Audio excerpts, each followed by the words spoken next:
Studios, brought to you by Old Mutual.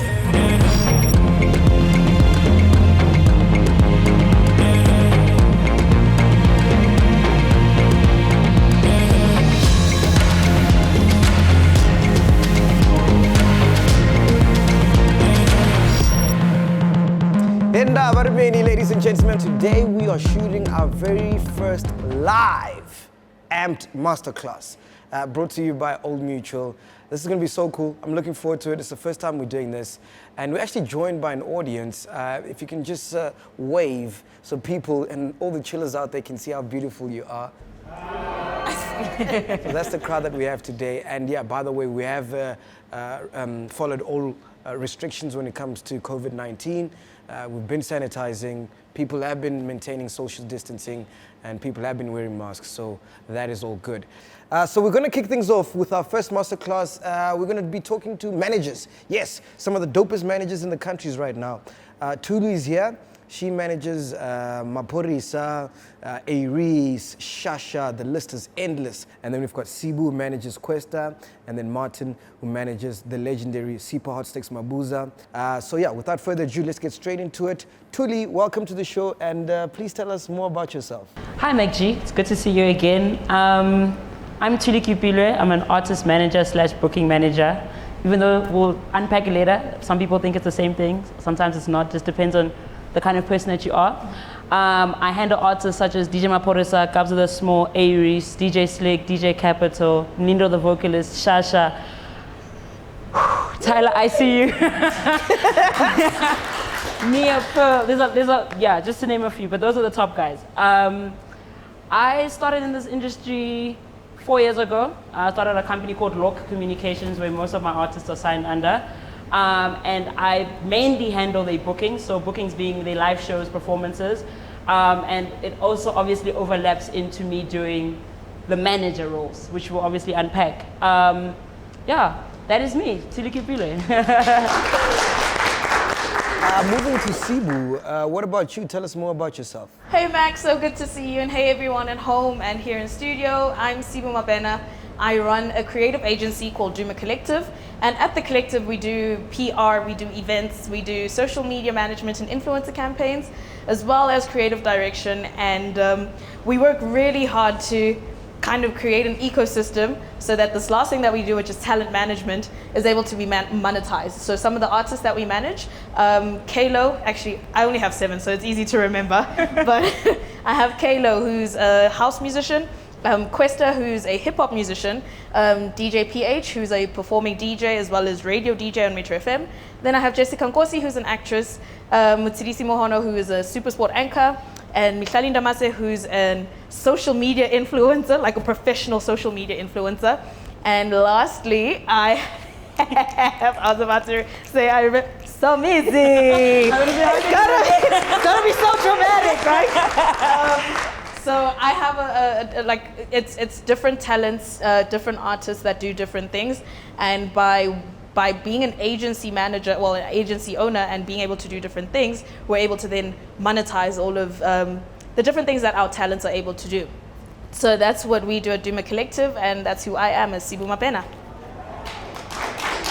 And lastly, Martin, what do you have to say? What can you tell us about yourself? Hi MacG, thank you very much, and delighted to be with the two ladies here today. Very fortunate, I'm a bit older, color of my hair. Graduate from UCT in 1985, and that's where I got involved in the music business. Worn a number of hats, some of them working for big concerts, worked for Sony BMG or Sony the record company for 17 years. Very fortunate to manage one of the living legends in South Africa, Sipho Hotstix Mabuse, who's spoken at AMP Studios many times on that. Look after RJ Benjamin, who's done a lot of work on reality TV shows. Very fortunate to look after a gentleman who not many of you will know, but is most probably one of the bigger artists to come out of South Africa, a gentleman by the name of Dr. Trevor Jones, who is a film composer. Look after a poet called Sipho Jonas, who has done some very exciting work during lockdown, which we'll touch on. And then I write for a number of publications, and then I also run a music conference. But steeped in the entire ecosystem of the music industry, and delighted to be with two wonderful ladies who are going to inspire me, because the future of the music industry is about youth. Don't be afraid, and we're going to try and unpack as many things as we can today in the next hour and a half with you. I think regardless of us being startups or upcoming, nothing beats being a professional. Whether you are the most well-known artist, nothing beats being a professional. Be on time. If anything, be early. We were meant to start at 3:30. We got here at 2:30. Because why? We take our clients seriously. We take you seriously. We take the audience seriously. And we're not doing this getting on some big world stage and getting paid gazillions of money. But because we've said yes, as soon as you have said yes and you've taken whatever you've taken from a fee perspective, you respect your client and you take them seriously and you arrive on time, because you don't understand what the ramifications of you being late are. So when you figure late and you think that, oh, it's just 5 minutes, but that 5 minutes you getting on stage means now, okay, now we're 20 minutes late. Now the show's 20 minutes late. They were supposed to finish at 12 o'clock. Now they must finish at 1. But they can't finish at 1 because Jock, the police, said, no, your party ends at 12. So which artist must get kicked off now? Now Babes Otum was there ready. I almost got put in jail. Because I put the lady on stage because she was late. But now other people were late, and it just makes this really bad cycle of unprofessionalism. People have paid to see their artists perform, but because one artist got there late, now there's a problem for everyone coming after them. So coming to meetings, sending things on time. If you said you were going to do something by Wednesday, do it by Wednesday, because you as the manager are making your artist look bad. There's a lot. But does it frustrate you? Where people aren't getting back to you and... Yes. You mean client or you mean promoter? Both things, client, promoter. What frustrates you? I think the thing that frustrates me the most is when the artist doesn't get back to you when you need certain things from them, i.e. just a video saying, hi, shout out, this is DJ Maphorisa, catch me at, those kind of things actually irk me more than a client or a promoter not getting back to me.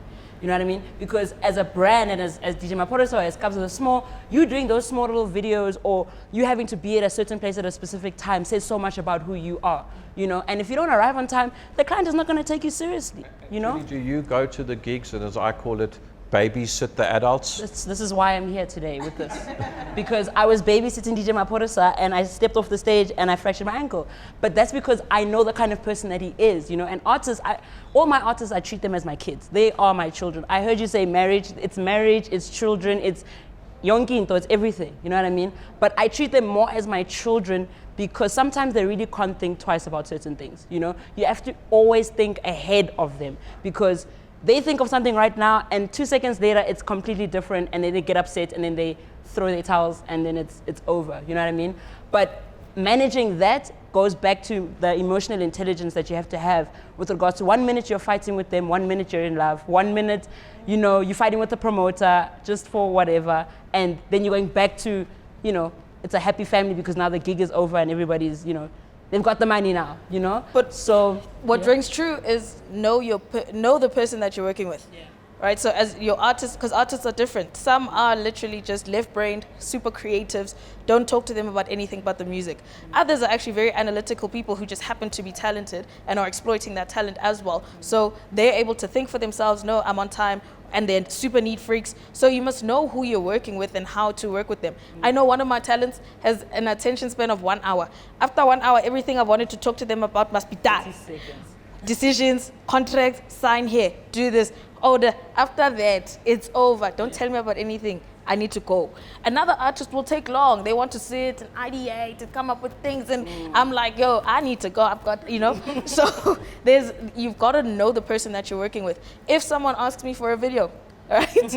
It's either there's an artist, I must go to his house and say, here's my phone, take the video, and then I can go, I'll leave you in peace. But other people I can rely on. I say, oh, Jess, I need this. She's a girl.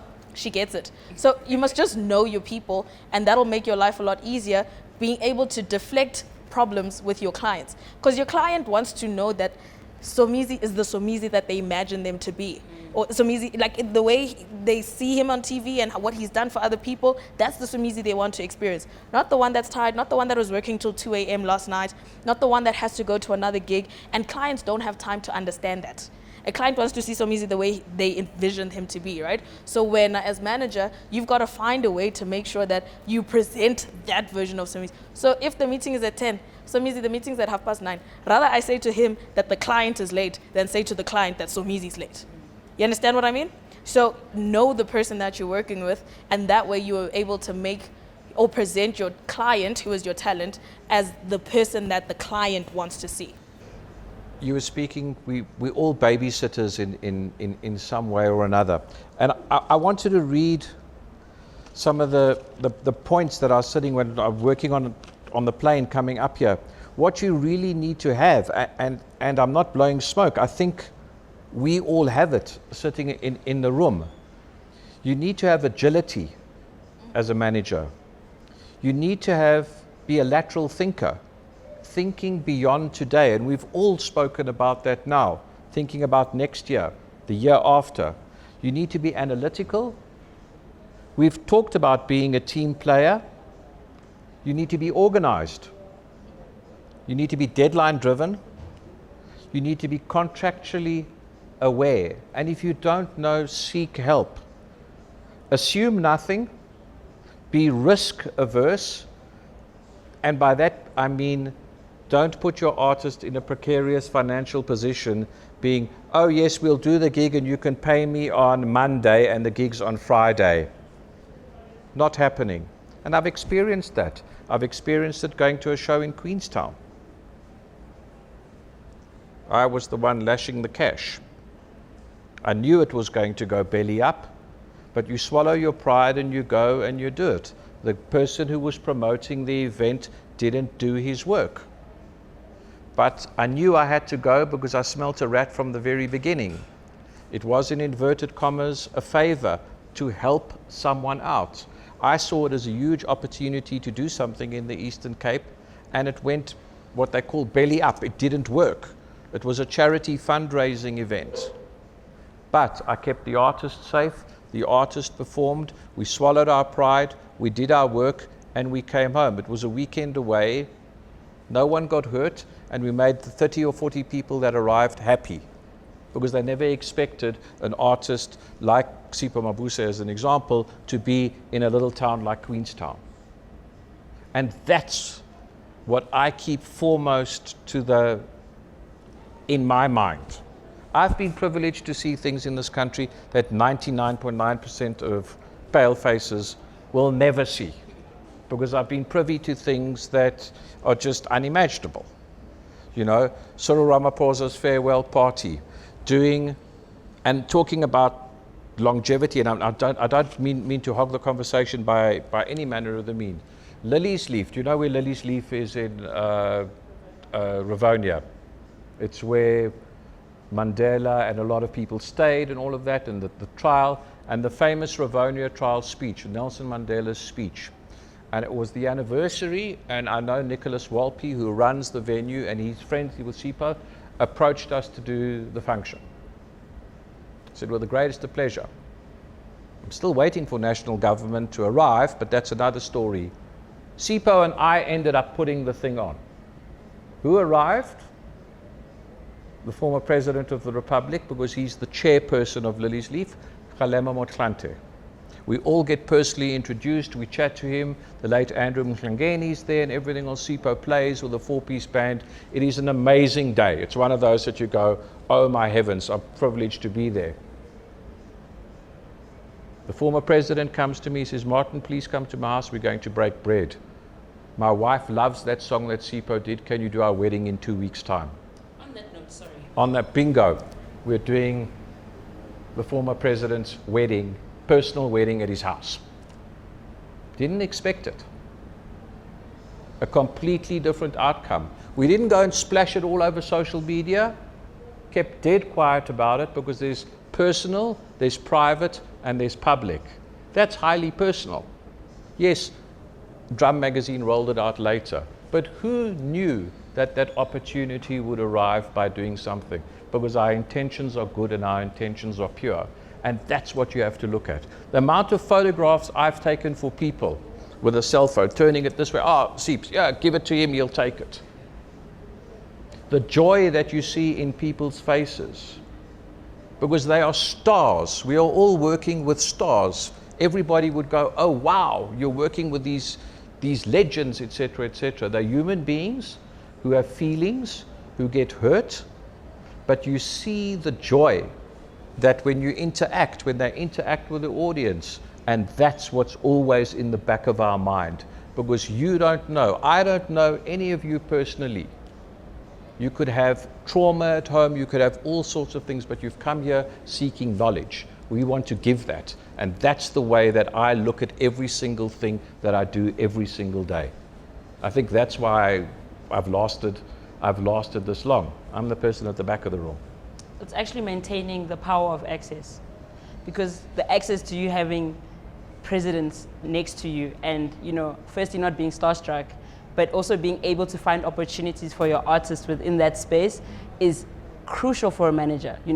When you're in a space like that, you can't be like, oh my God, I need to take a picture with this person. You have to be like, okay, I'm in this space, and as a manager, what opportunities can I find within this space for my artists to either get a number for the next gig, or even taking a photo and it being on drum or whatever, that publicity, but also, yes, with the point of, certain things are private, but certain things, honestly, I feel that having the power of access, you're able to touch a lot of aspects within the artist's career, and finding those small key things is the power of which a manager is supposed to have, because you're supposed to see things that the artist doesn't see. You must be able to literally bring out the world before they even see what the world is, and yeah, so you can chat. You bring out the world, but don't we have to celebrate our artists? It's far easier for us to shout about the artists that we've got, to bring them into the rooms. Look, sir, you really need to book them, they've done this and that, than the artist doing it. Because if the artist does that, is it not construed as ego? No, well, sometimes the artist has more rapport with an audience than you would. So if Sipho goes up to Bab Motlanthe, that conversation will take on a completely different spin, because Bab Motlanthe is a fan compared to you as the manager coming and approaching to discuss business right now. So timing is also crucial, right? So establish that, okay, this person likes this person. So let me see how I can then work it after that conversation has taken place. Wow, that's hectic. You guys are talking some high-level stuff here. I mean, even I can't get an invite to Cyril Ramaphosa's house. So imagine an emerging artist. But just going into that, what are some of the building blocks for emerging artists? Can I take this? Yes. I wanted to take it, but you can take it. We both will. But, so I think something very, very important that was touched on earlier, regardless of who is managing you, and I think we don't speak about this enough, you have to have an agreement in place. Contract, step one. Step one is, okay, you're going to be my manager. This is what we are agreeing to do. This is your job. This is my job. This is how we're going to split money. This is what I pay for. This is what you pay for. This is what the joint money pays for. This is how we go. This is agree. Because now when you empower your manager, after having agreed, they can go and run. They can go and say, Mina, my artist, yes, we're going to do it. They're able to make a decision for you because you've agreed to it. Ayuguti, now your manager has put themselves out there and then they've agreed to something on your behalf, but then you're going to turn around and be like, no, I don't want to do that. Now your manager starts feeling disempowered and starts feeling stupid and doesn't want to take risks on your behalf anymore. So agreement is step number one. Two, whoever you work with, and I'm speaking to artists choosing a manager, that person, the characteristics you must look for are all those things that he mentioned, but also someone who's going to hustle for you. You can't have someone who wants to be like you. Now it's someone who wanted to be an artist, but they didn't make it. They see that you're about to make it, so now they want to access the market through you because you're blowing up, right? Now this person is also taking gigs on the side, and you're like, but what are we doing here, guys? Like, are you going to work or are you going, So have that agreement. But someone who's going to hustle and work and put themselves out there and understand that the only way I eat as a manager is if you eat as an artist. So you've got to find someone who's going to hustle for you. 3, they must be someone who can be diplomatic. And I say diplomatic in that someone that can be nice, but someone that can be tough. Someone who can be respectful, but someone who doesn't take the S word. Someone who can hustle, like negotiate a little bit more for you, but knows when to stop pushing. Someone who won't lose the gig for you unnecessarily, but will also not compromise you. So as someone coming up, there's a lot of things you're going to also say yes to that you wouldn't say yes to if you were like a huge artist. Sometimes it's a charity gig, but at that charity gig, there's good media.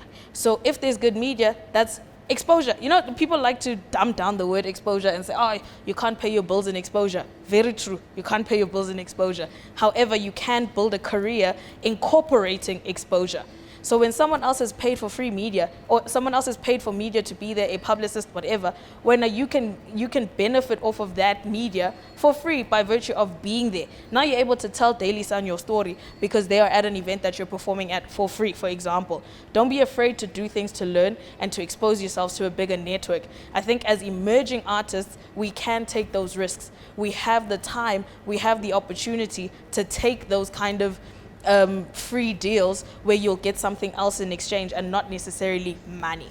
From my perspective, as let's use Sipho Mabuse as an example, it's a really good example. And it's strange, we all read these terms nowadays, oh, you've got to take the chance, you've got to ask the question. I was at UCT, 1985, at the height of apartheid. None of you guys were born yet.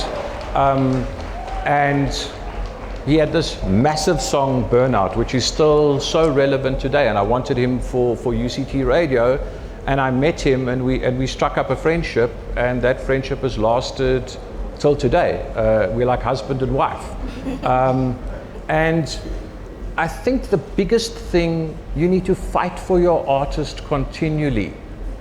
And you need to stay in your lane by me stay in my lane. My skills are, and I'll run through some of the attributes which I think I have, which I think all of us have.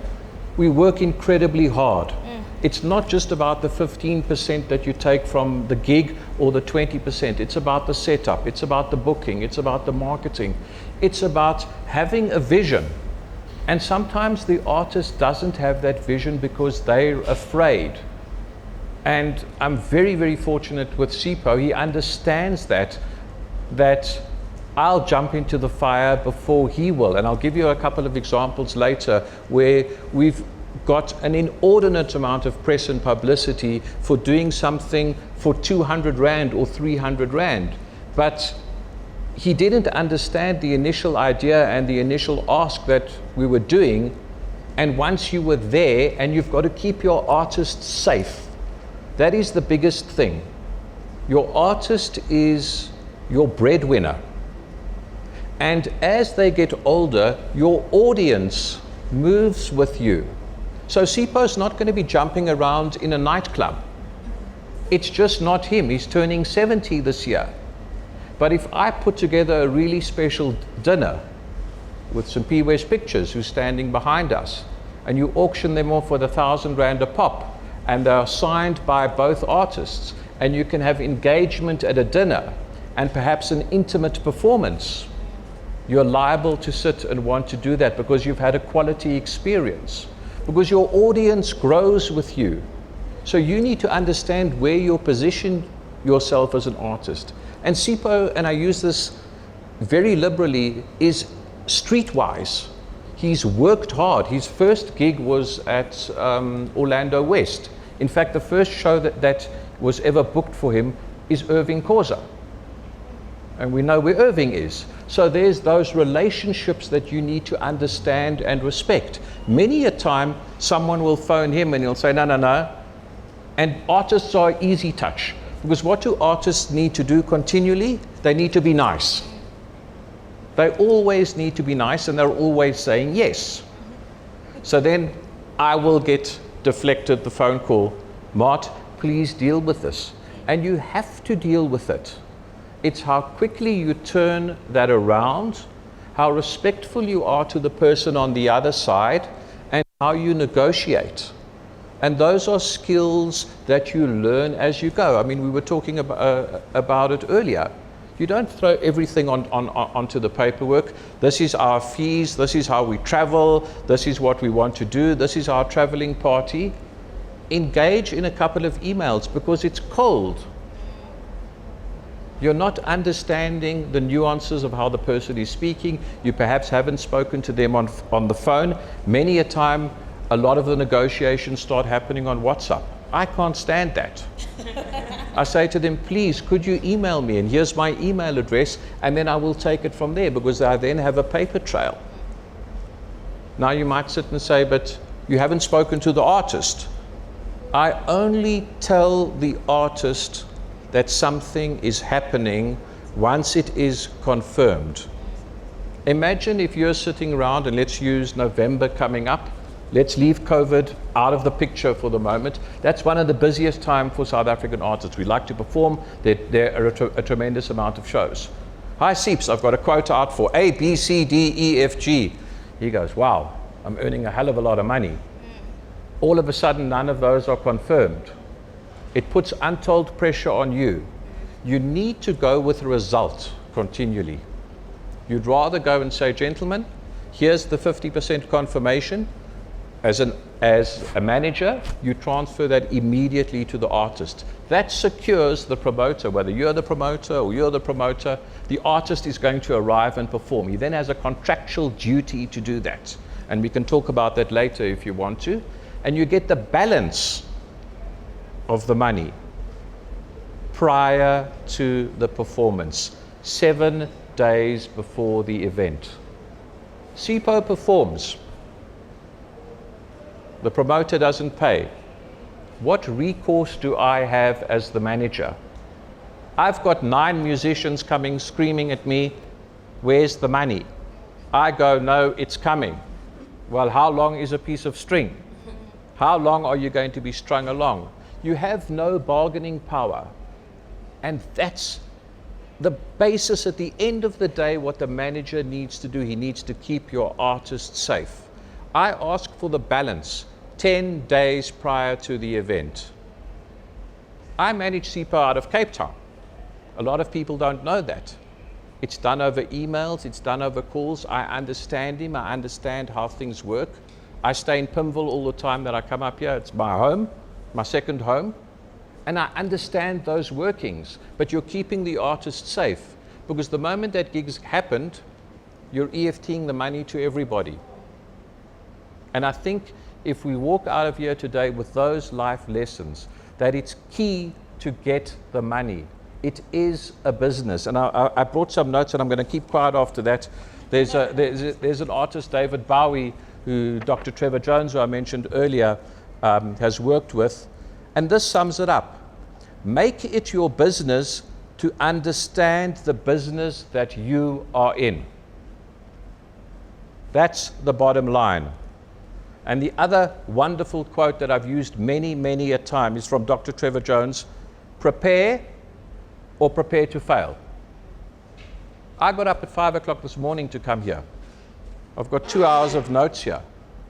I'm petrified because I want to give you the right amount of information. I'm petrified with these ladies because I want to do the best job possible so that you walk out with the tools that can amplify your music career. You're all going to need managers because you cannot do it yourself. The music business is all about collaboration. We've already struck up a deal inside there. I'm in Cape Town.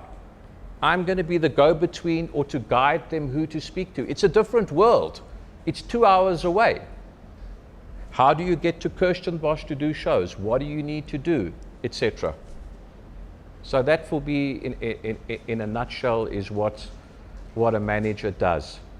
Keeps the artist safe and looks after him every step of the way. It is a marriage. It is 24/7.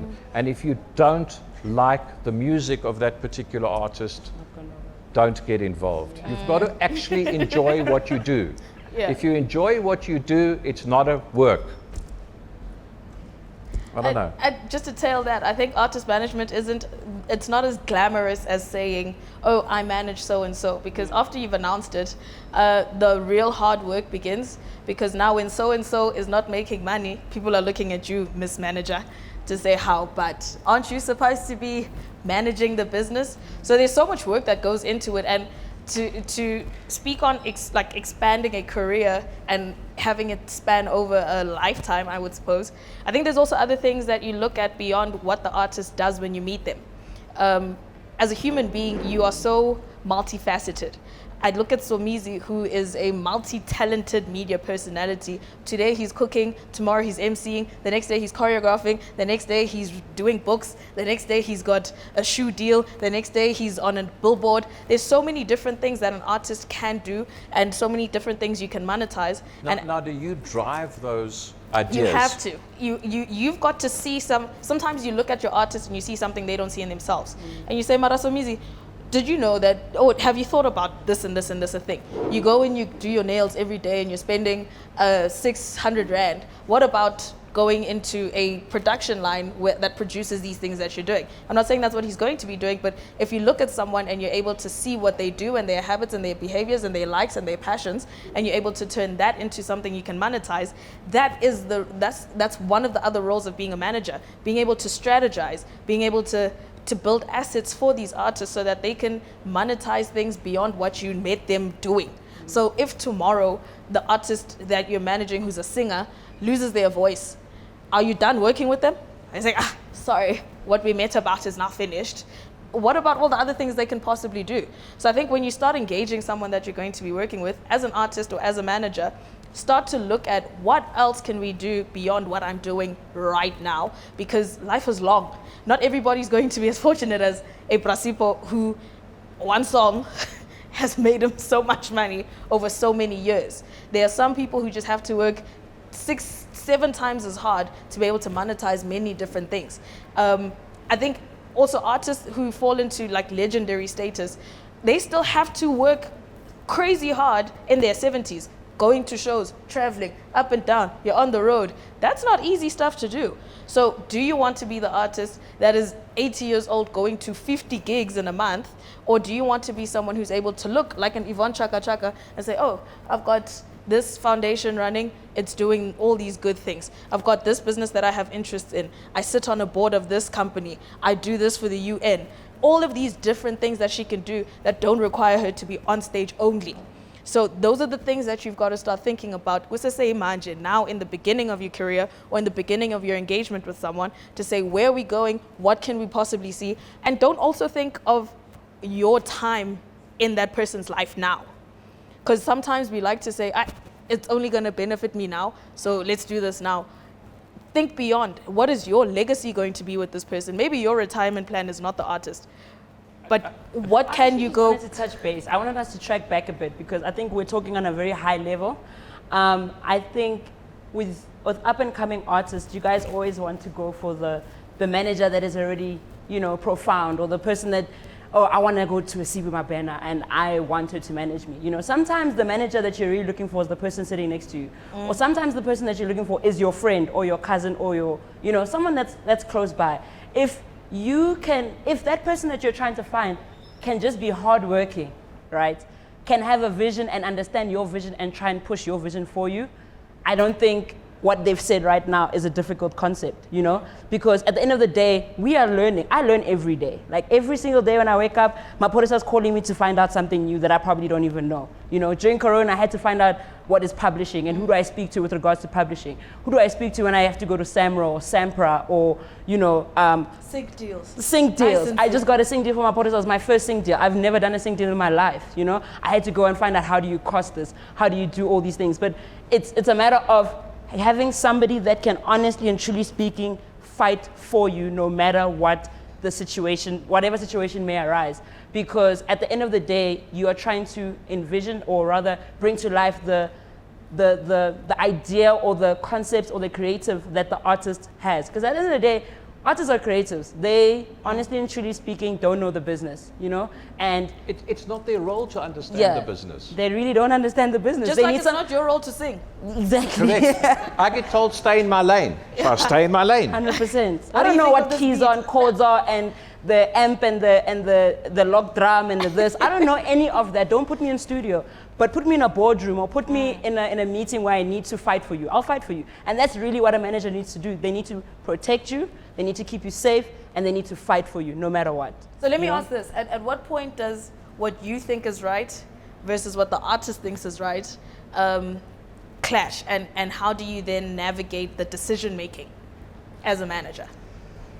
You speak of examples and you look at the artist, what he's doing. I just wanted to go back about like Somisi doing nails and books and everything else. I've also got a unique advantage. Sipho Mabuse went back and did matric at 60. Now that's a huge thing. I've positioned him regarding going and speaking about adult basic education. There's 2 companies that have utilized it. One was a big mining company up on the Platinum Belt, and we went and everything else, and my request was we go down to the mine, so we went down at 4 a.m. to go and see what mine working is all about. We were supposed to speak for an hour, we were there for the whole day. But the inspiration that you got by putting your artist there in front of people so you can touch, feel and talk is insurmountable. Now, I understood that vision. The artist got a fee, and you can have your normal fee for performance, it's X. I said, fine, we'll do it for Y, because that's how the artist earns. Again, going and back and keeping them safe. And talking about what Thuli was saying earlier, there's one of the points that I made here earlier with you're looking for a manager. It might be your best friend, but write down a piece of paper. Hi, Martin, I'm the artist. I'm going to hire Thuli as my manager, and we're going to try for 90 days. And you're going to get 15% of the work that you bring in over that time. These are my fees and these are my structure. Try it. Because what is the worst thing that can happen? It doesn't work out, but you've tried and your friend has learnt points and you have learnt points. Because you as an artist also need to know what you want. What are your goals for the year? When you wake up on the 1st of January, what are your goals that you're planning for 2022, 2023, etc.? How are you going to write that song? How are you going to collaborate? How are you going to get to Maphorisa? You're not going to see him at a bar and ask him, hi, I'm a starting out artist. I want to present and I want to sing with you. You're going to find the manager. He's probably going to laugh at you, but he won't. He'll smile and let you take the selfie and you'll go, look who I was with at the weekend. That's not business. Business is done by finding the manager, by finding the agent.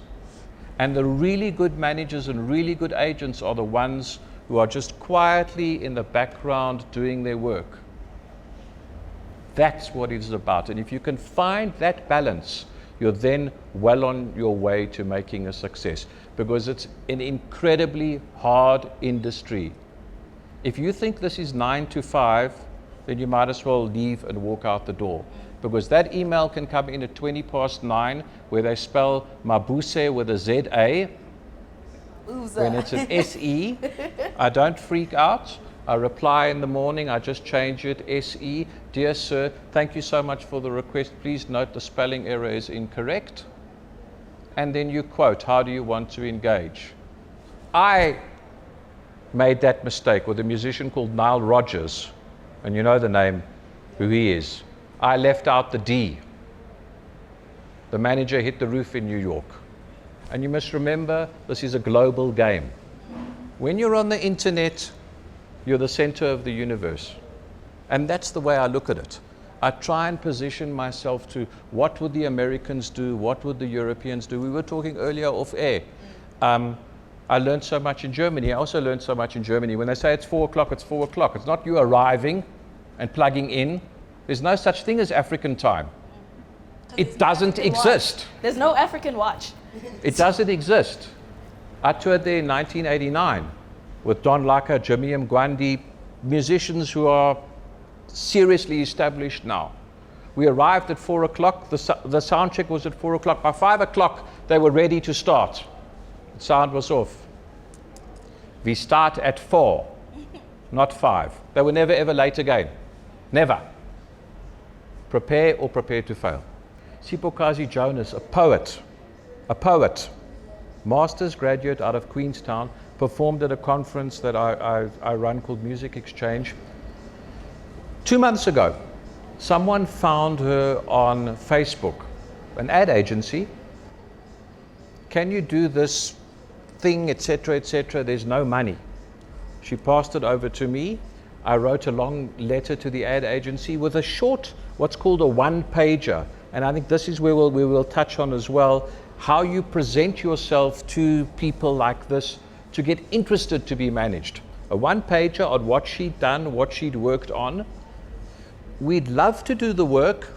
Unfortunately, during these pandemic times, this is how artists eat. Her normal fee, and this is gospel, is 15,000 Rand for what you're wanting. We are happy to do it for half that price because we understand, and at short notice, they said, we've only got X amount, 4,000 Rand. I said, thank you very much, and we took it. We were paid the next day. A deal was done. What does that turn out? The agency respected us. They were open and honest and said, we've only got this amount of money. They expected the craft. We got paid. The event only ran 3 or 4 weeks later, but Sipho Kazi was able to pay some bills. And they were happy for her to do some previous work that she'd done that is available on YouTube. So build a story, and we'll touch on it later. Have what's called a one-pager. Who you are, what you are about, what makes you unique. Have your YouTube links. If you've got stuff out on the streaming platforms, put those links in there. And the question I want to throw up, are we going to work or is it a job? What are we doing? I'm going to work. I'm going to work. I think you're going to work as well.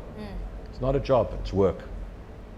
And if artists understand that, they stand a chance of being successful. DJ Maphorisa is maybe earning 50,000 Rand, say for example for a show. Hotstix is earning say 100,000 Rand for a show. We put in the same amount of work as we would with the 15,000 Rand show. The time, the contract and everything else. We getting 15% or 20%, whichever you negotiate initially. Where are you going to put your time and effort in? The one that's obviously paying more. But you can get there by presenting yourself properly, because there has to be a new DJ Maphorisa, there needs to be a new RJ Benjamin, there needs to be a new Sipho Mabuse coming through. They can't go on forever. We're always looking out for talent, and take the opportunity to network. Have that business card ready. When the door opens, you have to be ready to step through that door. It's as simple as just having a business card ready. Here's my Twitter details, here's my website. Look around WordPress.com. You can make a short one-pager with a couple of pictures. Set up a Facebook page. Set up Twitter. Set up Instagram. What is private stays private, with your dog and your cat and your love of Kaizer Chiefs or Orlando Pirates. Have a fan page where you engage. Keep putting out stories on a daily basis. Can I touch on the exposure, please? Was I right to do that type of negotiation with a client like that? I got a win for my artist. 120%.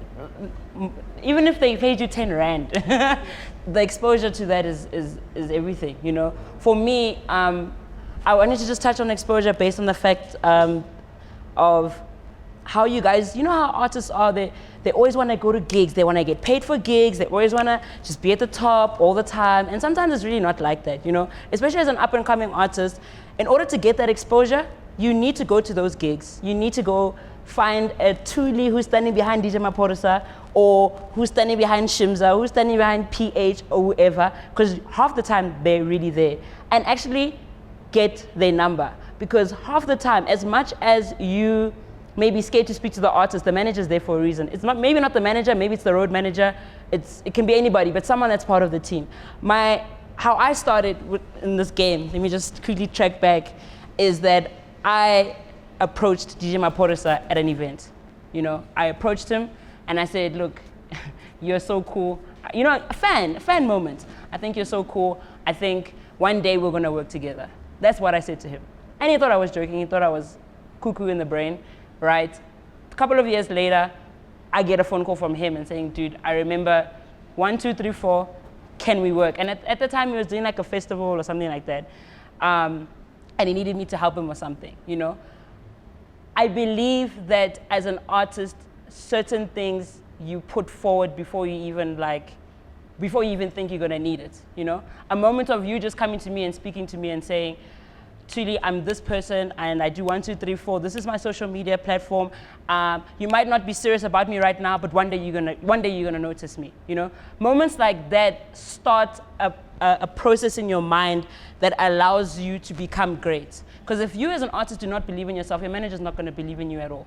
You know, if they don't believe in you, if your manager doesn't believe in you, you guys are not gonna go to the next level.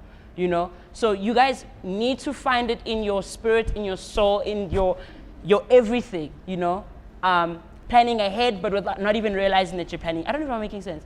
Planning ahead without even realizing that you're planning ahead, right? Let me go back to exposure.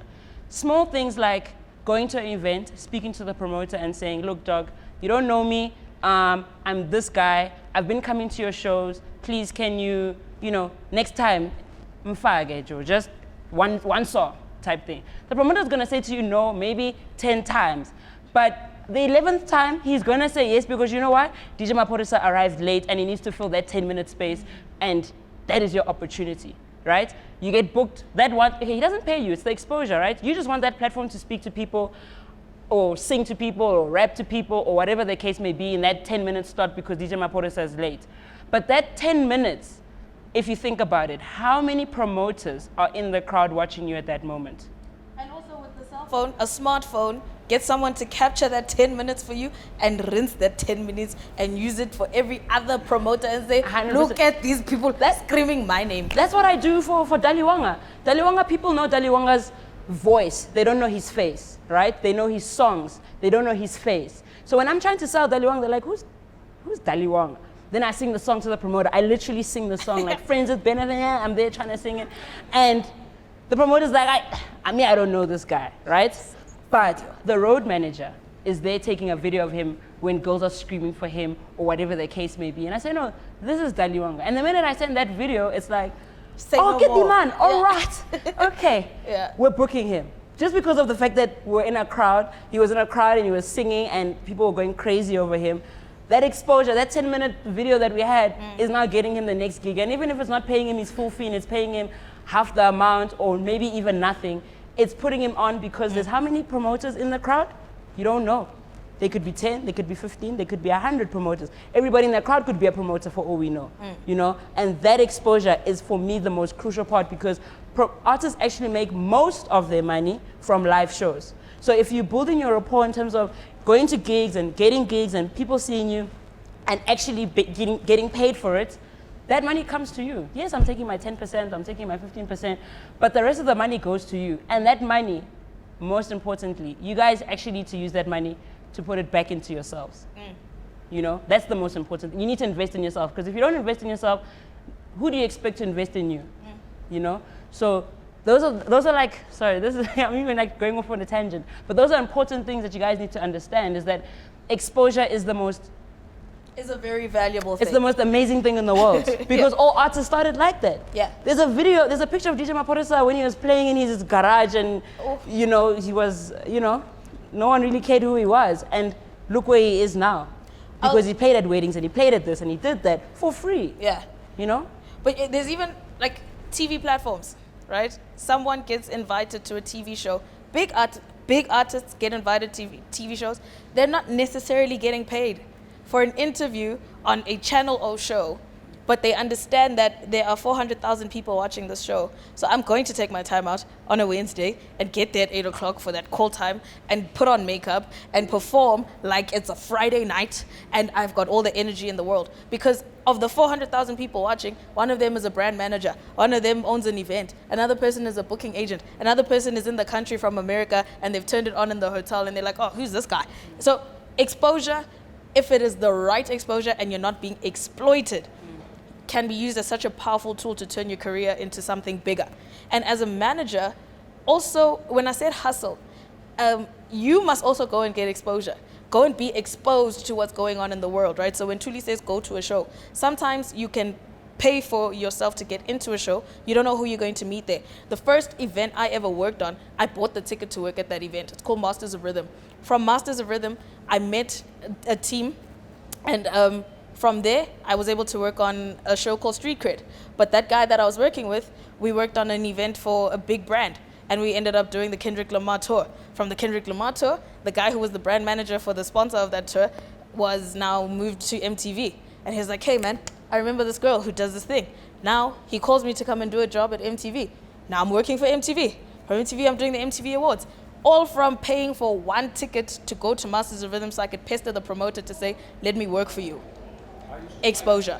I used to put up posters for big concerts. I can tell you one man can do 250 posters in a night in a city with glue and paste, and what glue you need to do. Then I ended up working and doing the PR, etc. But I wanted to go back to exposure. What happened earlier this year in Cape Town in February, there's an artist called Yo-Yo Ma. I don't know if any of you know him. So it's probably the most famous violinist player in the world, about exposure. Zolani from Freshly Ground was doing an event, and she wanted some poetry and real stories, and they put Sipho Jonas forward, and we got a small honorarium and fee. I was there faster than I could run with my broken leg, sitting in the front with a camera. Sipho performed. This is a violinist player who's opened for Barack Obama. Just Google the name. He is Grammy Award winner par excellence. Sipho performed with him one piece, a moving poetry piece. The photos and the embrace and the hug afterwards are so real. I just happened to be sitting right in front with my cell phone, click, click, click, click, click. I left Sipho and Yo-Yo Ma to talk because they were talking on an artistic level. I meandered around and found the manager. Got his card.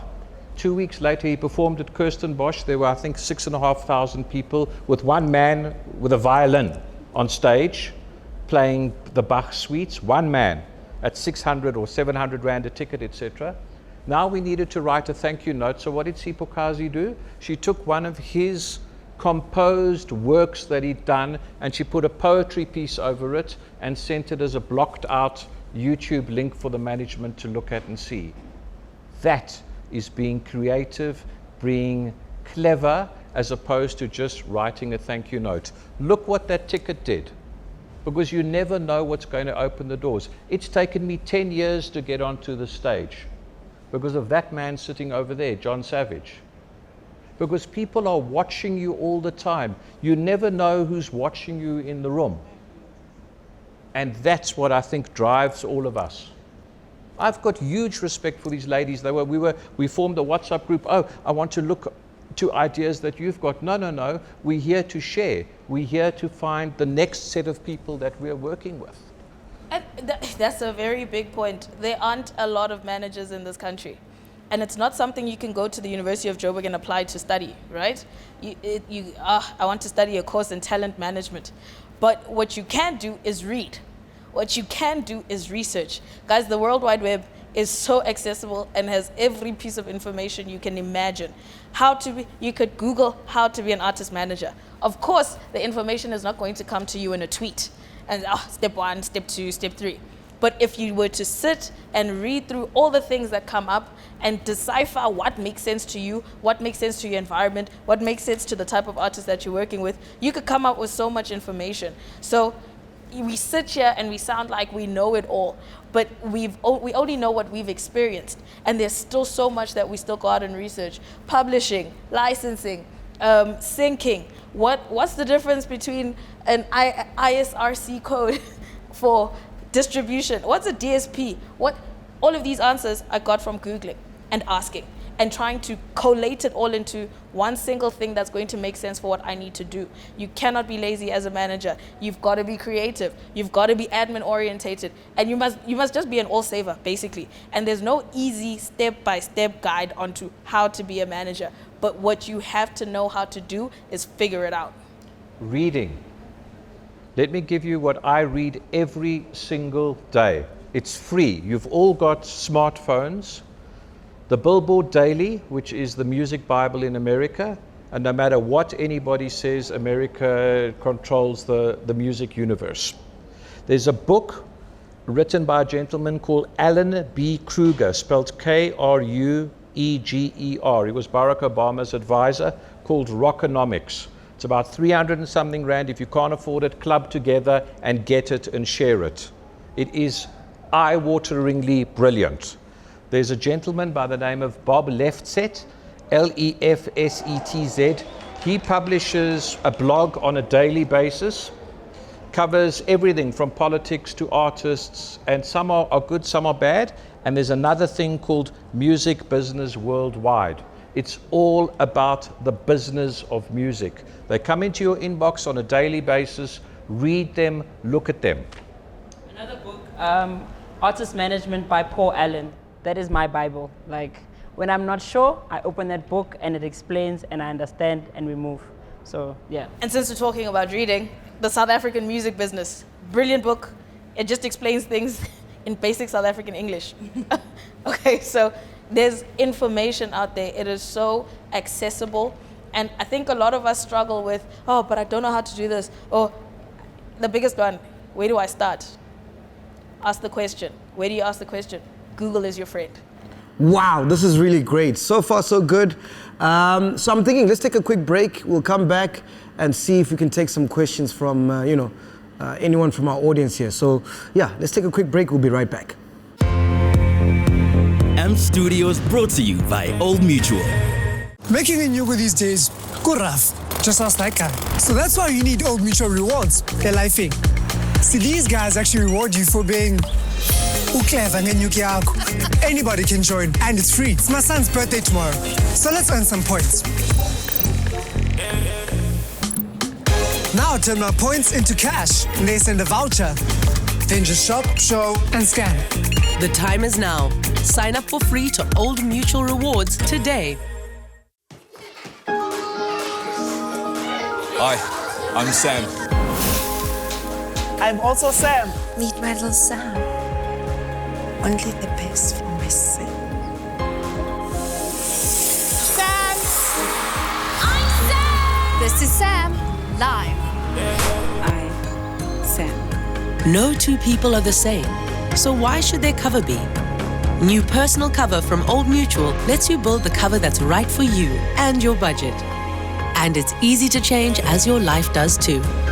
The time is now to get personal cover that's just for you. Speak to your financial advisor today.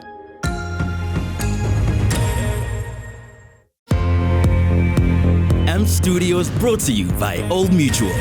Welcome back. We're live coming at you from Newtown for the AMPD Masterclass. And I think it'll be dope to get some questions from the audience right now. So, yeah, let's start the Q&A. Hello, everybody. My name is Steve Chabalala. I want to ask, what are the challenges of working with a new artist? Because these days, new artists, when they sign deals, they sign wrong deals like 360, like when they sign maybe in the independent label. So they got many challenges. So I want to know, as a manager, where can you involve to help them to sign the right deal? Because a lot of the artists are escaping the independent label these days because they don't know how to read contract. Maybe you'll ask for a lawyer to help them, to assist them with a contract to sign the right deal. Especially when the sings deal, artists most of these days, they're getting robbed. Maybe a brand approach them when they want a deal, or they are brand ambassador of a brand. When they do endorsement deal, they're getting robbed most of the time. So I want to know how can you involve to help artists to sign a right deal? I think the best thing to do in a situation when you're an up-and-coming artist is to find consultants that are lawyers, right? That can consult for you, but entertainment consultants. For me, there's Katlao Malachi, right? He obviously handles a lot of big clients in the industry, but he's the same person that is willing to help a guy that is up and coming. You know what I mean? He might not charge you the same price that he's charging Maphorisa, but that 200 Rand or that 100 Rand that he's charging you just to look over that contract and make you understand that contract is something that you as an artist need to invest in yourself, so that you make sure that you don't get screwed over by I won't mention names, but the top guys, you know what I mean? Also, Google. Google's your friend, eh? Sometimes if you don't understand a word, you Google it, you know? Read through it, Google it. If you feel as though there's certain things that even Google can't explain to you, the person that sent you that contract, you must ask them, what did you mean by this? You know what I mean? What does this specific thing mean? Because if they don't break it down for you to understand, then maybe it's not a contract that you should be signing. So just to add to that, I think you touched on record deals and then brand deals. And a 360 deal. Yeah, so a 360 in a record label deal, right? So as the manager, I guess your job is to protect the interests of the artist. You're not the one signing to the record label, but your artist is. And because your agreement, what did I say in the beginning? Have an agreement with your artist. If your agreement with your artist states that where you go, I go. Because for that record label to be interested in you, it's because of all the work that I've put in. So where you go, I go. Make sure you're putting that into that contract. Which the artist comes with business manager already, because the record label is coming to handle all the music business so that you can also take on the brand deals. But in these 360 deals, then your deal with your artist becomes a completely different conversation to say, whatever you're getting from the record label, I'm getting a piece of that. I think it goes back to what? The agreement that you had in the beginning. So when you're now going through this contract, line by line, I've sat through a 40-page contract for a television show for an actress. I've never understood, I didn't know what happens in TV making until I went through that contract. And I said, Jessica, these are the things that you guys said. Okay, cool. What does this mean? Then we ask a lawyer. Okay, what about this? Do you agree to this? So that tomorrow, if you're disputing it, you are disputing something you understood. So as the manager, it's your job to make sure your artist understands what they're signing. And if you don't understand it, go and seek help. And seeking help doesn't mean only going to Katlego Malachi.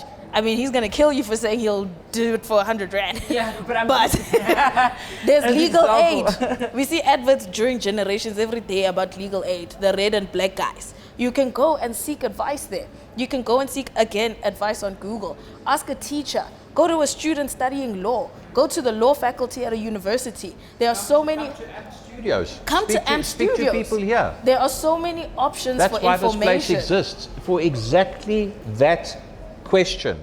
Let's cut straight to the chase. Not being rude. What is your understanding of a 360 deal?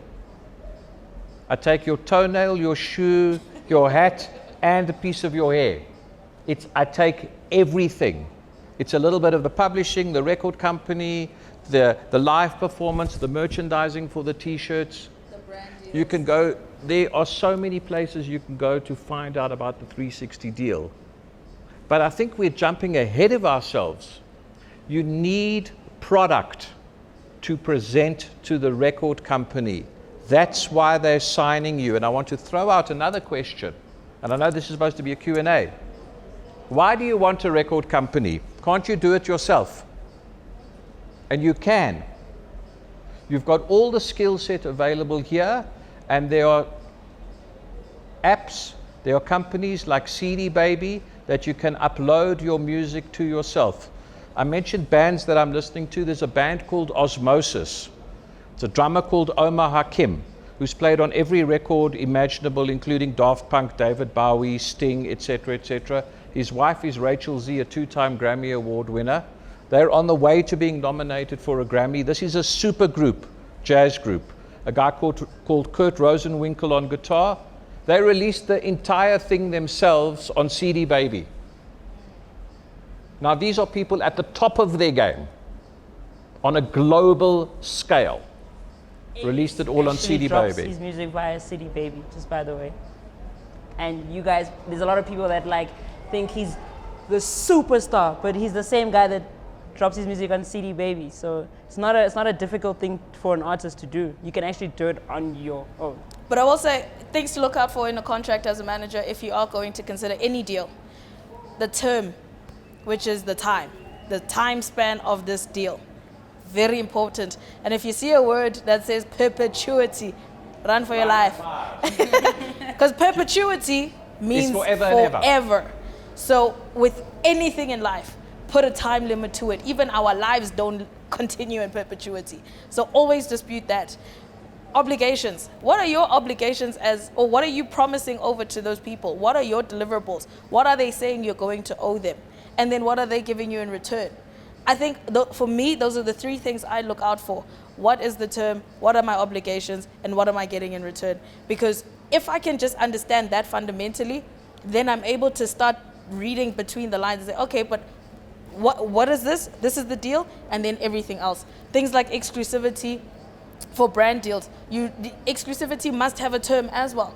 Now you're doing something for a soap, and then they say for the next 3 years you can only use this soap, or you can only be seen to be marketing this soap, but they're only paying you for 1 year because that's the term. Be very careful of things like that. So those are the things I think you should look out for, but also consult, legal aid, Google, understand, make it make sense to your artist. Then if you decide to sign, make sure that your artist is signing something they get. And can I add, when money changes hands, someone wants a piece of that action. Remember, if a record company, and you get to sign to a record company, and they pay for the recording, that studio time, let's use an arbitrary figure of 1,000 Rand or whatever. Recordings cost way more than that. They'll own that master right. When you go in and do songwriting, you and me want to write a song together. Before you start fiddling in the studio, have what's called a split sheet and a deal sheet. It's as important as the word perpetuity. There's 3 of us, it's 33 1/3. No discussion. We're all contributing equally. You might find 2 days down the line, I spent 2 days picking my nose and not contributing anything towards the song. There's nothing you can do, but you just realize the next time around you're not going to use Martin. The 2 of you are going to work together. Because what happens if that song explodes and suddenly becomes a hit? Suddenly DJ Maphorisa picks it up, or Somisi decides to use it on his Eat Out show because he heard it at a party, and things like that can happen. Suddenly there's 100, 200, 300, maybe more, 1,000 spins or whatever, and you've got nothing in place. It goes back to what? Agreements. Agreements. Vital, vital, vital to do that. I cannot stress it more. Oh, greetings to everybody. My name is Israel Chabalala, and I'm an artist. My stage name is Easy. So my question will be a bit personal. I recently lost an audition for a gig, and yeah, it left me hopeless. Like, yeah, I was undecided when it comes to music. So what I want to know is that along your music career, how were you able to deal with your losses, like not getting gigs and all that stuff? So I can speak on my experience. Obviously, I'm not a musician, but I am a deal broker. I'm always pitching something. Either I'm pitching an artist or I'm pitching my agency to get work. I'm always competing with people. I actually used to be a dancer. I competed in competitions. And I used to say to the teams that I used to coach that if you don't win today, it's because there were just 5 people who were judging and they decided that they liked the other person, not you. But tomorrow could be your turn, because then the other person that they liked yesterday, you might be the person that is winning against them.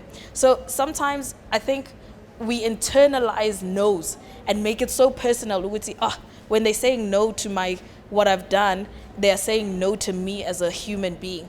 And that no is a reflection of my talent or what I'm able to do. I think a no on that day must just be accepted as it's a no for that day. Maybe it's going to be a yes tomorrow. And everybody goes through this in life, from pastor to teacher. Sometimes the teacher can be teaching a lesson and the students just don't get it. And that student, on that day, she thought she was really doing the things. The test comes out and people are failing. 3 out of 10, 2 out of 5. And do you think they're going to give up and resign from being teachers because they've been studying for 5 years, but on that one day, the students got 5 out of 10? No, they must just go back and evaluate and say, okay, cool. Maybe there's something I didn't do right. Let me try again. Because as much as life is short, life is long. Life is so long. So if you're going to decide to give up today on the 24th of October, what about the 25th of October and this time next year and this time in 5 years' time? If you give up today, you are taking away an opportunity for you to succeed next year and the year after that. So as much as a no can paralyze you, yes, it's sad, like we are humans. A no is sad. It's like breaking up with someone. I'm not feeling this anymore. Of course you're going to be sad. It doesn't matter if you had side chicks or side boyfriends. You're still going to be sad because you got dumped. But at the end of the day, tomorrow you dust yourself off, you pick up and you try again. We've said try again. People say that because it's true. If you don't make it today, tomorrow might be the day you do. Sometimes no is just means not now. Yeah. Just wait, you know? Go and move on. Go to the next thing. Don't be paralyzed by what happened yesterday. If I had to tell you what happened to me yesterday, technically I'm not supposed to be here right now. And last week. And last week. And 6 weeks ago. And 6 weeks ago. You know what I mean? But I have to keep going. It just means not now. It's just not my time right now. I need to keep going. Keep moving. That's it. Yeah. And what's yours won't miss you. If you can believe that, that makes dealing with all the no's so much easier. Actually, this thing was not for me. It was lamli te I. So if you can just believe that what is for you will meet you, it'll make dealing with all the things that are not for you so much easier. Can I ask you a question? You're wearing a Spurs face mask, Tottenham Hotspurs. Do you support them? You're a Liverpool fan, but you're wearing a Spurs thing. I support Tottenham Hotspurs. Why don't you go and think of writing a song? What language do you speak, with all due respect? Your home language, your native tongue? Sir, sorry? I'm Tsonga, but yes. So why haven't you taken, and I'm using Spurs as an example, written a song, a theme song for them in Tsonga, sent it to the marketing team at Tottenham Hotspurs. Hi, I'm a supporter in South Africa. We have X amount of people. Can we make this a theme song for Africa or something like that? But you like Liverpool, so why don't you do it for Liverpool? There are millions of supporters in this country. I want to write a theme tune in South Africa in one of the 11 indigenous languages, but I'm fluent in Tsonga. I'm going to write that and send it to them. What have you got to lose? Nothing, sir. So that's taken away your horror from losing that gig. Yeah. So set yourself goals, and in the next week, 6 weeks, do it and come and speak to us, and let's see where it goes. But you're write a probably song, produce something, do something. It's how you get up. And you're wondering how you're going to get a hold of Liverpool. Can I give you guys a life hack? Google, first place. If you search marketing manager of, lots of things will come up. Take the names that you find, shortlist them. Go on to LinkedIn. Go and search on LinkedIn. And a lot of people have put their job titles under their descriptions. So if it says marketing manager of Unilever, search it on LinkedIn, their name will come up, and then you match it to what you found on Google. Then go and search what is the email address, the contact email address of that company. So it's usually like contact@unilever.com. Now you've got the @unilever.com sorted. Take those names that you found on LinkedIn, right? I'm sure you've shortlisted Uguti, X Shabalala is the marketing manager. Now you start playing around with email addresses and say x.shabalala@Unilever, x.shabalala@Unilever, shabalala@Unilever. Eventually, different variations. What do you have to lose but time? Eventually, one of them will be right. Keep sending out that email. You'll be shocked at what could come back in terms of a response. I have someone that I know who did that, contacting Elon Musk. Today, he's the supplier for Tesla in this country from doing that. That's how I got to the band Osmosis. I found them on Twitter. Are you all on Twitter? Get on Twitter. Why? Because Twitter in chief in America is the president called Donald Trump. All Americans work on Twitter, and they reply. I'm best friends with a 2-time Grammy Award winner because of Twitter. She's on my phone, and it's not bragging. It's exactly that, searching out. And when I was ready, I had my one-pager, what the ask was, what I wanted to do, and I'm 56, doing exactly what was spoken about now. And that's what you must do, sir, because you've got nothing to lose. Sipho Jonas, the poet, put her online play, We Are Dying Here, online on the Ticket Pro platform. It ended up being picked up by New York Time Out magazine as the #1 show in the world to watch over specific dates. We Are Dying Here. Gender-based violence exploded. And I EFT'd her at the end of the run, 40,000 Rand. So don't tell me it can't be done. We are living proof that things can be done if you set your mind to it. There was a little luck involved. There was a lot of hard work, good press releases, good stories. And what had she done? At the Joburg Theatre, she just happened to film the show. So now that we're going into the streaming reality and it's going to continue for a very long time, film all your work. 2-minute stories, 1-minute stories, film what you are doing, capture everything. Set up your own YouTube channel, just keep loading your stuff up there, because when the call comes, have a look at my work. Oh my heavens, you've been doing this for the last 5 years and we didn't know about you. Sipho is best friends with Miss Universe because she stalked her on Twitter. They then ended up communicating using the one hashtag, We Are Dying Here. A little bit of elbow grease and hard work. Yeah. It's exactly that story. And it happened this year. There's another question.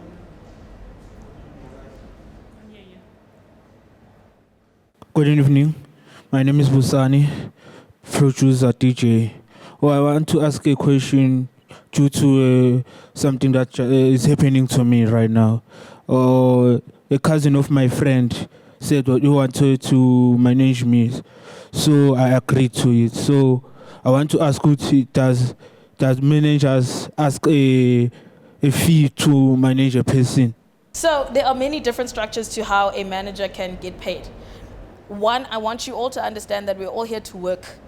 No one is doing anyone a favor, right? So the same way when you want to go and perform and get paid, your manager wants to put in work and get paid.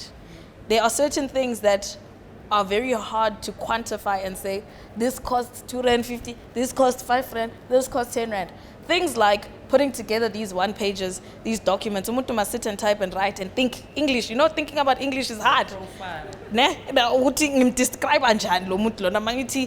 said artist, what started out, age, whatever. Think about writing an obituary and how hard that is. So now you've got to actually make a person sound amazing that people don't know.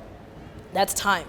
The computer that they had to do this on, they had to pay for it with money. The internet that they had to use, they had to pay for it with money. The airtime that a person is using to make phone calls, hey, please book my guy. Hey, my guy is so good. The petrol to come and see you in studio and sit with you. It's going in. Then after that, we are hungry. Your manager is buying a quota. Okay, segaliwa. Hey, now you're thirsty. Now we must buy a quart. Segapuzwa. Do you understand? All of these things add up. So when a manager asks for you to pay them a retainer, it's so that they can fund all of these operations until such time that we are making money. But again, it goes back to the agreement. So there are different types of agreements. Some people say, I get paid off of, or I'll pay you off of commission. But in my world, my commission then becomes a higher percentage because I'm taking risk with you. So I'm investing, you're investing, so I'm going to take a higher percentage. Other structures, you can have a retainer. So if you have a retainer, I'm taking a lower percentage because when as the artist, you're absorbing most of the risk. You're paying upfront and then we have to work to make it back. So in my agency, we have 2 contracts. One contract with the retainer and it offers you graphic services, social media management, all of the plugging. We do a profile for you every single month because your social media stats change every single month. In the agency, I'm paying a graphic designer, I'm paying a talent manager, booking manager, I'm paying all of these people. So your retainer is covering those services. Plus then we take a percentage. And the percentage structure for us goes, 15% if we bring the deal, if we are the first point of contact, 10% if you brought it. So if someone calls you as the artist and then you pass it on to us to manage, that's what we do. Here's my lawyer, she's sitting right here, she can validate everything I'm saying because she drew up the contracts. Then the other one is no retainer, but we take a higher percentage. And still the percentage is still first point of contact, if it's me or if it's you. And then there's the fact that we take different percentages off of different things. So if it's performances, different percentage structure. If it's a brand deal, different percentage structure. An appearance. So you must also understand what you guys are selling. Back to the product. What is the product? And once you've determined that, as the manager or as the artist, you're able to say, okay, no, Mina, I'm a producer, I'm a beat maker, so I sit in my bedroom alone making these beats at 2 o'clock in the morning. I'm going to take all the money by myself. When a manager, you have nothing to do with that. But gigs, you're the one going out and getting them, so you can eat off of that. But you must have an agreement. Does that make sense? And have what's called a sunset clause. Because Thuli's just put these wonderful deals together for me, but 6 months later we have a fight. And we now hate each other. But the one deal is only going to happen in 2 years' time and it's worth R1 million. She wants her slice of the action because she put that deal together. So remember that as well when you're signing up the management. The deal that happens today might only see reality a year or 18 months down the line, particularly with sponsorships and clothing and things like that and everything else. But have the paperwork, have an email trail, because an email trail, there is correspondence, there's willing buyer, willing seller, there's an opportunity to do a deal. Take your WhatsApp and transfer them to the email. Email the email back to yourself. So you send it to Martin Myers, but you send the email back to yourself as well so you can see and file it. Develop a good filing system. Back up your laptop. Because if you have a hit, that's when people come running and you see friends that arrive that you've never seen before because there's money involved and everybody is after money. This is a business. We cannot stress it more. But you starting out in the game, I think my advice to you would be that for now, work together for the common goal, right? But when you start making money, go back to the agreement and slowly start paying each other. I think that's the best thing. Our agreement is ending at this November. First Ending or starting? It's ending. It started last year, December. Yeah. So it's ending this. But he has not given me the promise that he said he would give me, like gigs and so on. But with that promise, is there agreement? Is there something in writing? Yes. Is there? Yes. Okay, then what is the clause about renewal? It's 1 December. If you want to. Oh, yeah, if I want to renew it, I must renew it on 1 December. So remember that you are the client. At the end of the day, as the client, you can decide if you want to renew with your supplier or not. If you don't enjoy the arrangement, then you discontinue it.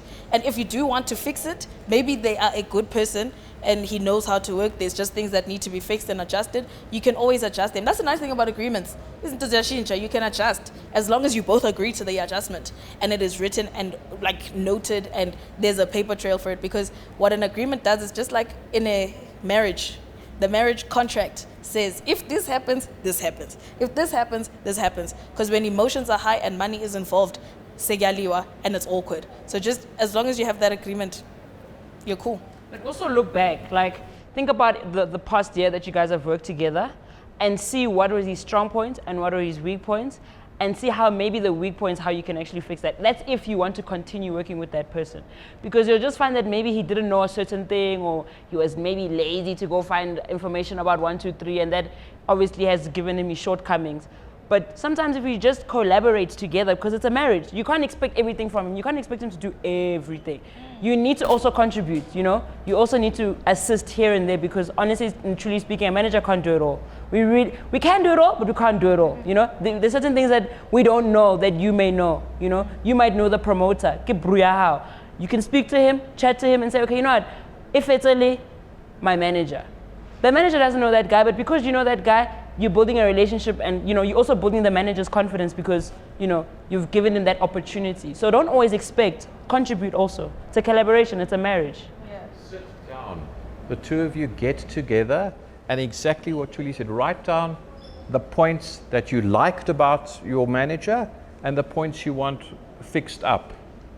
Take emotion out of the whole thing, and if you're scared about losing your rag and shouting and screaming, take a friend with you to sit and listen. Go to a neutral place and sit down, a coffee shop, spend 20 Rand on a coffee, or come here and sit here and say we want to meet and sort it out.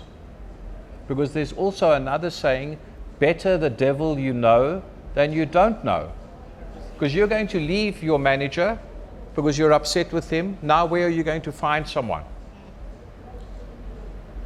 Sit and talk. Pick up the telephone. Because what we do, we start off at the very beginning talking about, it's about working together as a team. You need him and he needs you. But you're paying him. You're the artist. But sit down and have a conversation. My name is Jinger. So like I was going to ask, as a starting up and coming artist with the manager, and you're still studying, there is no funds, there is nothing.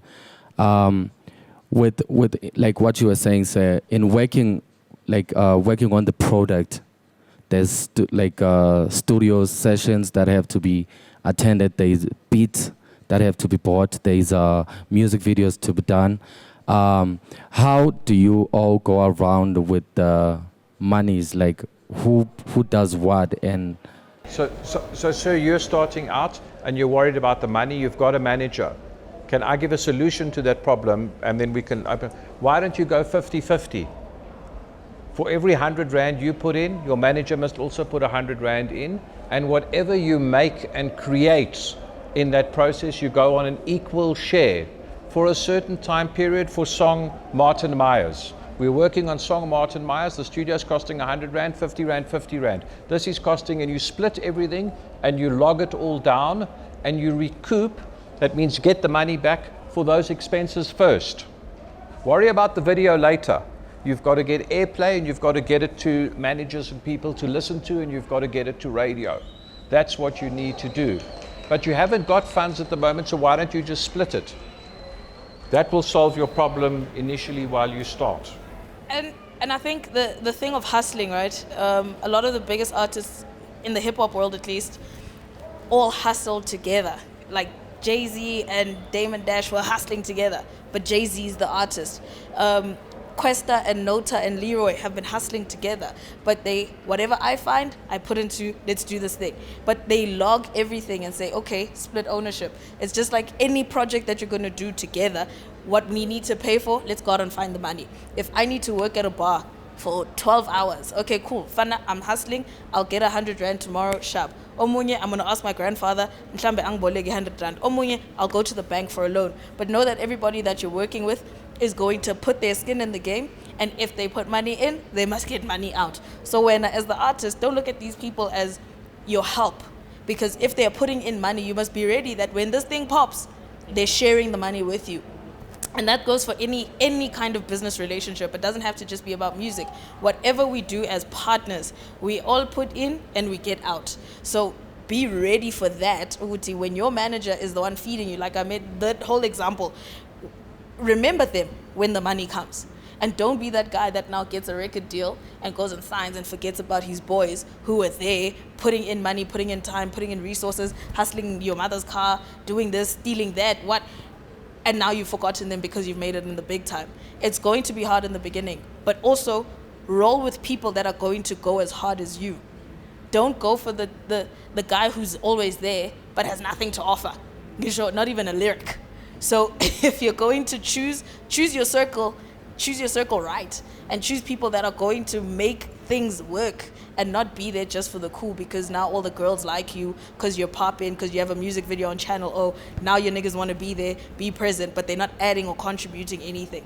So whatever, firstly, choose your circle, but once you've chosen that circle, if anyone puts anything in, you're all eating. All right, I just want to find out what are you guys' habits to money, all right? And how do you ensure, your business is sustained for a long time? I think that speaks to the fundamentals of business, how to run a business. I've got a lawyer on speed dial. I've got an accountant on speed dial. I've got a publicist on speed dial. I've got a photographer on speed dial.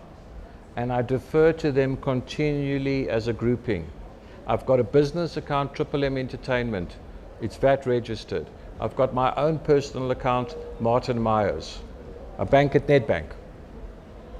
You pay Triple M Entertainment, that money comes in. Sipho's account is at Nedbank. It's an instantaneous transfer to him. It's an instantaneous transfer to Sipho Kazi Jonas. It's an instantaneous transfer to RJ Benjamin, because I'm responsible for their money.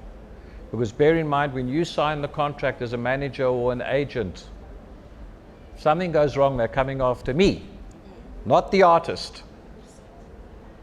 That's why I always wait.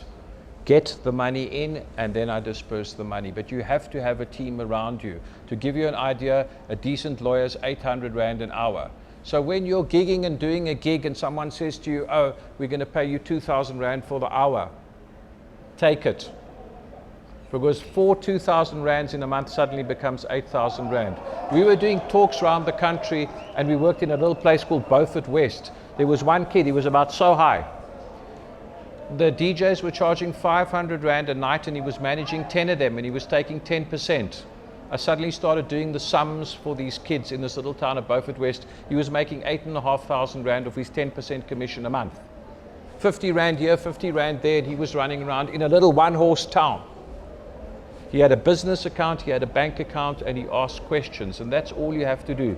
Get your account, get your tax paperwork up and running. I applied for some relief with the government. I couldn't get it because my tax clearance certificate wasn't ready. For the one conference that I run, it took me 9 months to get a tax clearance certificate. You have to zip your bottom lip and you have to go and stand in a corner and you have to go and wait and you have to go and get it. If you're applying to play Kirstenbosch or all these places when you become a bigger artist, or even if you want to open and play support and go and ask to play support, which you can do, you have to have your tax clearance certificates and everything else because that's what the government's demanding. So be aware of that paperwork. Yeah, basically. It's vital. CIPC, SARS, and the bank, and the legal aid, and an accountant. 5 crucial institutions. You can keep your income and expenses, work it out. Oh yes, sorry. And the money in your business account is not your personal account, né? It's not your money, it's the business's money.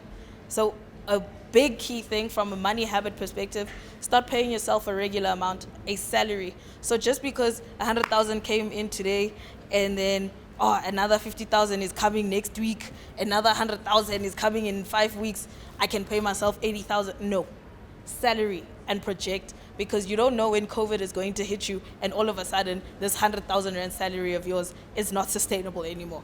So 20% away as savings. Yeah. I'd like to ask, because I usually hear a lot of artists saying there's no such thing as bad publicity. So I'd like to find out from you, with the experience that you have you ever benefited from bad publicity? And also I'd like to find out from you guys, how do you marry the artist's vision and the vision that you have as a manager in terms of getting him or her to get the point? And also, I wanted to find out, how do you deal with the psychology of an artist? Since you're saying they always have to always be at their best. So on a bad day where maybe they're having trouble at home or whatever that's personal, that's affecting them, how do you get to them into that mind state where they can be their best? And also, the last question is, do you guys ever feel you're focusing more on your artists to an extent where you neglect your own dreams? Do you guys have your own personal dreams as managers, or your dream is just seeing your artists being the greatest in the world? Shoot, that's the whole masterclass. Yeah. I'll take the psychology question. I wanted to take the psychology. I'll take bad publicity. I'll start with it actually. So I don't know if you guys know, but A-Reece had a there was a post. Somebody posted, or rather uploaded, a whole album, A-Reece on what is it? It was on iTunes or something like that, right? For us, it's bad publicity because it is his music, but it's not us who uploaded it, meaning we're actually losing the money that we're supposed to get from the streams for that music, despite the fact that that music is already on SoundCloud, right? So obviously the backlash is because there's another artist that thought that we were trying to attack him based on the fact that the name of the album was similar to the name of his album, right? But what we found is that by firstly releasing a press statement to say that we are actually not involved with this thing, it's got nothing to do with us, helped us because the next day, A-Reece's albums that he had were maybe actually the most streamed music the next day, because we handled the bad publicity with composure, right? Because if you handle it, if you have an outbreak and you go wild and you become, crazy, people might, take it in a rude way. How you react to bad publicity may actually benefit you, from streams, followers. You can actually get publicity from actual publications where they want to now interview about the situation, and you have an opportunity in that moment to spin it and talk about yourself in a positive manner. Those are like the three things. So you get your streams. You can get an opportunity to speak to publications, and the fact that you spend it to focus on yourself takes you to the next level. I just want to come with bad publicity, give you an example. When, I think it was, I speak under correction, when Mahlasela passed away, the football player Mark Fish, he put a picture up of Hotstix next to himself and said, I'd passed away or whatever. And someone phoned me, and I've got Sipho's Twitter account, and said, look at this. So I phoned Sipo, I said, what must I do? So we said, no. We just wrote there, Mark, I'm still alive. Mark Fish challenge. And we left it, and it ran for weeks. There was the Mark Fish, and we left it. Don't disrespect and shout at the guy. It was a mistake. I always look at bad publicity. If no one got harmed, no one got hurt, no one got injured, and be kind to one another, because there's so many crises happening. I lost a colleague of a colleague the other day. The gentleman committed suicide. That's real life. We're here to uplift, make people happy, bring joy to the world, because that's what music does. And I think that's what drives me. I want to see people happy. I love what I do, and that's what drives me to answer your question. And then I've done a lot of reading, and just be the best that I can, and be respectful to my wife and to my daughter, that they turn around and say, hey Dad, you did something. Because it's family first at the end of the day. And that for me is the most important. You get 1,000,001 hangers on. Keep your circle tight, work with people that you love and trust, that if you phone at 1 o'clock in the morning and SH1T has hit the fan, they'll come running to help you. Those are the people that you want in the room beside you. Thank you so much for watching. This has been the first ever live AMPD Masterclass brought to you by Old Mutual right here on Podcast with MacG. Thank you so much. Hope you enjoyed it. Hope you learned a lot. And if you got any questions, make sure you hashtag AMPD Studios, AMPD Masterclass, all over social media. We'll be glad to answer your questions. Make sure you check out AMPD on YouTube as well. There's some dope content. Like I said, there's interviews from Ricky Rick, DJ Fresh, Prince KB, and a whole lot more. And yeah, I'm MacG, and I'm out here. This has been great. Boom. Music has changed. How it makes us feel never will. The time is now to visit ampstudios.co.za.